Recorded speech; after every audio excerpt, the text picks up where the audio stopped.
Welcome back. Merely if the complainant is a woman, it doesn't mean that her version is the gospel truth. Strong words by the Kerala High Court while hearing the anticipatory bail of a man accused of sexual harassment.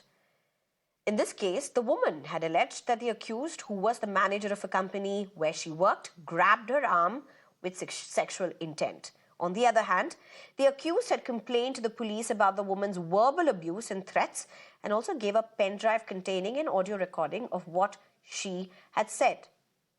The court stated that if the police find that the allegations of such women against men are false, they can very well take action against the complainant also, which the court said law permitted. While saying nowadays there is a tendency to implicate innocent people in criminal cases with serious allegations of sexual assault, ruining what the court said was his integrity, position in society, and reputation. So probe both sides, separate chaff from the grain, and don't take the woman's version as gospel truth. So does this really mean that there's a missing gaze? A missing gaze to how the criminal laws are implemented on the ground. I'm being joined by Brinda Adige, who's an activist, as well as Ellen Rao, who's a former DCP for Delhi. Thank you very much, both of you, for joining me. Ellen Rao, first to you. How do you look at what the court has said? Because primarily, does this mean the way the police functions, does anything need to change when it comes to probing of such cases, particularly sexual assault cases at workplace, or even otherwise? Hasn't usually the stance been that if there is a complaint in such cases, it is the onus to prove oneself innocent is on the accused? So does that change now, or is there a larger picture image around this perspective needing to change? Ellen Rao. Good evening, Sneha. The investigation, what I mean to emphasize that investigation is to probe what are the allegations are with the authenticity of the evidences which are connected with that information. So only by saying the woman what she has alleged in any particular case or FIR, the duty of the police is to probe all the allegations independently with the proof. What she has alleged, that should be supported with the evidence, maybe a written evidence, that is a documentary evidence, or any scientific evidence, or any CCTV footage, or any scientific evidence which is required to prove that allegations. Blatantly, I think that the court has rightly observed, the Honorable Court in Kerala High Court has rightly observed that the unilateral allegations of this the women should not be taken as a gospel truth, because there may be some intentions that these may be false. But at the same time, fair it is enough. Duty of the police. If the allegations are correct, then definitely the police should take action against the perpetrator. But this is between the two things. There are separate broad line is there, that no guilty person should be spared and no innocent person should be prosecuted. This is our principle of our law and the judiciary also. So the duty of police is to probe the cases independently, thoroughly, and truthfully. Yeah. That's true. Ellen Rao, what I'm asking you is there a case where, is this the truth that more often both the sides are not taken while the probe is going? Because if that's the case, that's wrong. Isn't a probe supposed to get into the finding of the truth, irrespective of what the allegation or the counter allegation is? Isn't that the job of the police? So the court having said what the court said, obviously there was a lapse in this particular case by the police, but largely, is there a concern as a former top cop? Are there larger concerns with the police and how they interpret laws and how they pursue investigations, particularly in such sensitive cases? Do you see any such concerns? Yes, definitely, ma'am. This is really a very great concern about any reputation of any person. If the allegations are found to be false during trial, then what about the reputation of that person? That is to be taken care of at the time of investigation itself. When these allegations are blatantly false during investigation, then there should be some craze by the police officers to say as a spade a spade. It means that whatever is true, that should be spoken by the investigation officer, and if it is not true, that should also be come in the light of that investigation, so that no guilty person, Okay. no innocent person should be Okay. involved in that. Okay, Brinda Adige, if I can get you in. Brinda Adige, off late, for a lot of cases that have been reported, and not just off late, if you look at it, particularly in urban spaces, in metros for that matter, a lot of cases seem to be increasingly reported where the allegation has a wrong intention, has a malified intention for that matter. How do you look at what the court has said? Is there a need to look at the gaze with which the law is looked at? Absolutely, Sneha. We must place on record again and again that we are a deeply patriarchal society. Sexism, misogyny is almost part of the landscape. And structurally and systematically, also, we see that the agencies and the departments that are supposed to be extending safety, that are supposed to be extending that confidence in women, are still lacking. That said, I think a lot of work has been also done by government and women's rights organization to encourage and enhance reporting. Now, that reporting is something that must be placed before the police, and where the police has to do its investigation. That a judge makes a statement like this, even before you have all your investigation in place, is absolutely unacceptable. It defeats the entire letter and purpose of the law, because you are now saying, I disbelieve you. So that is why I am telling this man he can get bail, he can go out. Bail is a right, no doubt.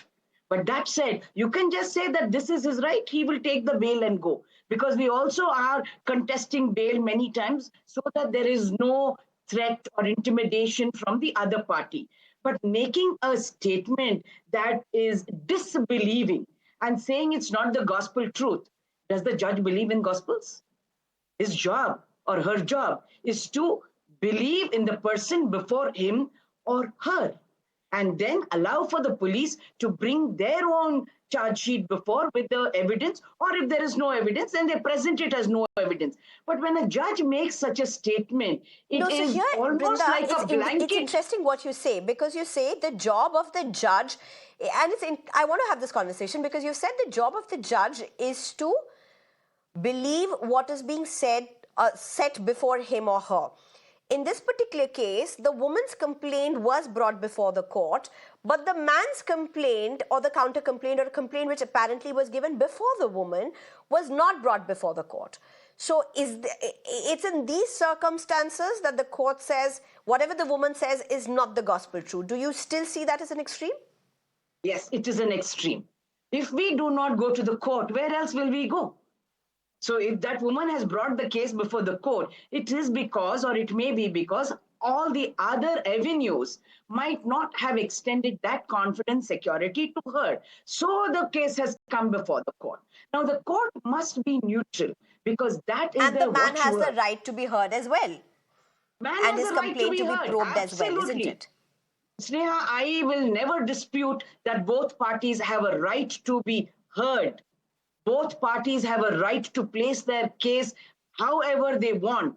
But it is also the responsibility of the court to believe that woman and say, fine, we will be waiting for the Okay. rest of the investigation to come. Because that is where the court also Okay. reiterates the spirit of the law. Otherwise, no woman will come forward to report. Fair point. Fair point. Let me get in Ellen Rao. Ellen Rao, I mean, look at what the concern that Brinda Adige is raising, and the Brinda Adige is not questioning that the man or his complaint must not be heard, his complaint must not be followed up on, or the police did not have a lapse in not responding or taking into consideration the man's complaint or the accused's complaint in this particular case. However, what Brinda Adige is saying is the words used by court just because the police had a lapse. So what Brinda Adige is saying, that several times there have been judgments from the court with a very patriarchal mindset. And when you make sweeping statements like this before the entire case comes before you, it gives out the wrong message. Ellen Rao, how would you look at this? Yes, ma'am. I appreciate the concern of Brindaji, and every case has its own peculiarities. Apart from my being 36 years of my career in police, I'm for the last 10 years I'm working in High Court and other courts and dealing with such type of cases. So the saying by the judge like this, definitely it's on the extreme side, but generally all sober judges, they don't comment all these things in verbally. Verbally they don't comment, but they can, if they find anything wrong in the investigation and that they find that something wrong, blatantly wrong has come before that court, then definitely the court has its duty to access and judge what are the allegations are. That is, court is also duty bound. And then they can point it out like this, in this case might have been pointed out. Maybe something peculiar things might have been brought during the investigation or during the allegations of this case. That's why this judge might have said like this. But normally, we also have regard to the ladies, women police, women folk. Then and the allegations against the allegations by the women, that should be investigated with very sensitivity by the police. And any sort of insecurity by the women is also have a great concern by the police as well as state government. So, and judiciary also is very much inclined to give justice to the women first, and then it might be some in this particular case might be something happened. I think justice is justice. It's not about justice to women first. I think justice means justice. Justice has no gender. So we just hope that the whole process of justice is what will be seen through. But very quickly, to both of you, I have one question, and I want both of you to respond to this. Ellen Rao Court said something very important, and that is, in cases such as this, if the complainant has made a wrong complaint, there must be action taken against the complainant, which is provided for in the law. Is it a strong enough provision? For example, if a woman or a man makes a false complaint against a colleague or against whoever it be, a partner or whoever, are there provisions strong enough in the law that the case can be taken against the complainant? Because we don't really see that often. Ellen Rao, first to you. Yes, a minute to you, sir. Yes, ma'am. There are provisions in law, both in IPC, now it's BNS, and CRPC, now it's BNSS. If any complaint is found during the investigation, found a wrong complaint and incorrect allegations are there or malicious allegations are there, then that case will be cancelled and the action will be recommended by the police against the complainant, whosoever may be male or female, whatever is there. And in that case, that person who is alleging wrong allegations, that he will be prosecuted under section 182 of IPC, that is now BNS, some other section is there. And in the claim also. Allow me to just get in Brinda Adige. Brinda Adige? If he wishes to claim that about the reputation also, then there is a provision in CRPC, BNSS, that he can also seek a claim about the reputation he has lost about for these allegations and false allegations. So there is enough. Yes, there is enough. There is enough laws, and we have many cases. Let me just get in Brinda Adige, sir. Brinda Adige, one question, Brinda Adige, and this is particularly regarding workplace sexual harassment, POSH Act. In that, if there is a wrong complaint that has been filed, a quote-unquote malicious complaint that has been filed, can a counter-complaint be filed against the complainant? A counter-complaint can be filed against the complainant, but the IC, the internal committee, also puts down its recommendations. And the company can take disciplinary action from not only fine and compensation from the complainant who has falsely made some claim like that, but also termination of service. And these have happened in the past, and we've also seen courts that have issued certain punishments. There have been punishments of even saying that 1 lakh rupees is a fine you have to give, or you go to jail for 1 month. So the court has enough space, and it has exercised all of that power that is there within it. That said, it is up to the court also to keep constantly saying, report, let the investigation happen. And if it is false, we will take action, but not make blanket sweeping statements like this, because that will stop women from coming forward and reporting. Right. Thank you very much, both of you. Brinda Adige as well as Ellen Rao, thank you very much for joining us. An important conversation that I think we should be having more and more. Thank you very much. Well, it's time. In fact, there's a breaking news that's coming in at this point. Accused has mowed down a crowd of people with his car at a high speed, during a high speed in Germany. That's the news that's coming in at this point. Multiple people have been seriously injured as people lie on the ground. Rescuers were seen doing CPR. That's the news that's coming in at this point. There was an accused who mowed down a group of people with his car. This was while the car was at a high speed in Germany. Multiple people have been seriously injured, and as some of them are seen even lying on the ground. Rescuers were seen undertaking CPR measures to revive people. That's the news that's coming in at this point. We'll try and follow this as much as we can. For now, that's all we have for you in this bulletin, ladies and gentlemen.